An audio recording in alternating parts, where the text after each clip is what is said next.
All right, let's see liver cirrhosis. What is it? It is a pathological entity where three things occur, which is degeneration of hepatocytes, regeneration of hyperplasia in remaining hepatocytes, and fibrosis. So degeneration, regeneration, and fibrosis occurs. This is a event that occurs in cirrhosis. And now coming to the cause, it is chronic alcoholism, and then due to hepatitis infection, and cardiac causes like right heart failure, and then hereditary causes, then biliary causes. Now there are three types. That is histopathological variants in this liver cirrhosis. That is micronodular, macronodular, and mixed. As the name suggests, micronodular means the cirrhosis. In this type of cirrhosis, the nodules are small, and in macronodular, the nodules are large, and in mixed, initially it will be micronodular type, and with time, the micronodular will change into the macronodular. So, keeping this in mind, now let's see the types of cirrhosis. There are totally four types. The first one is alcoholic cirrhosis or Lennox cirrhosis. This, as the name suggests, it is due to alcohol and chronic alcoholism for more than 10 years. And then this is a micronodular type of cirrhosis.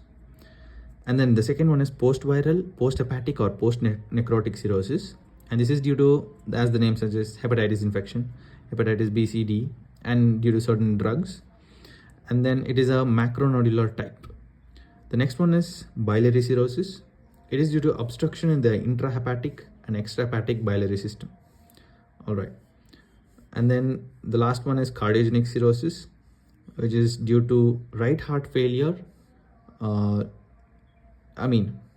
the right heart failure will cause the liver to get congested, and then it changes into cirrhosis.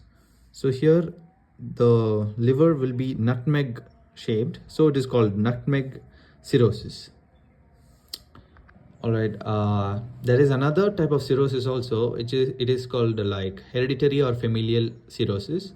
I forgot to add it here, so that is also another type. And then coming to the clinical features, it occurs in chronic alcoholics, as we know, and more than 10 years. Then male is more affected than female, and then hepatitis infection. So these are the clinical features where cirrhosis is seen. And then, these are the signs seen in the person with liver cirrhosis. Next, coming to the clinical presentation, how the patient is presented. It is hepatomegaly. There is hepatomegaly, splenomegaly, and portal hypertension. So due to this portal hypertension, there is hepatomegaly and splenomegaly. And then there is transudative ascites and edema. So coming to the investigation, the serum transaminases, that is SGPT and SGOT levels are seen, and then liver biopsy is done, then ascitic fluid examination, ultrasound, and hepatitis B antigen marker. So these are the investigation for liver cirrhosis. And then treatment, there is no specific treatment for liver cirrhosis. Only the causes like hepatitis infection, the alcohol, those needs to be stopped. And as we discussed in the previous clinical presentation, there is edema. So the NSAIDs or any other steroids are not given because they tend to retain the sodium, so worsening the edema. So it is not given. And then ascites can be treated by the tapping method, but the tapping method shouldn't be too much, as the patient may tend to lose the protein, as ascites is a protein fluid. So they should be careful there. And the alcohol, it should be controlled.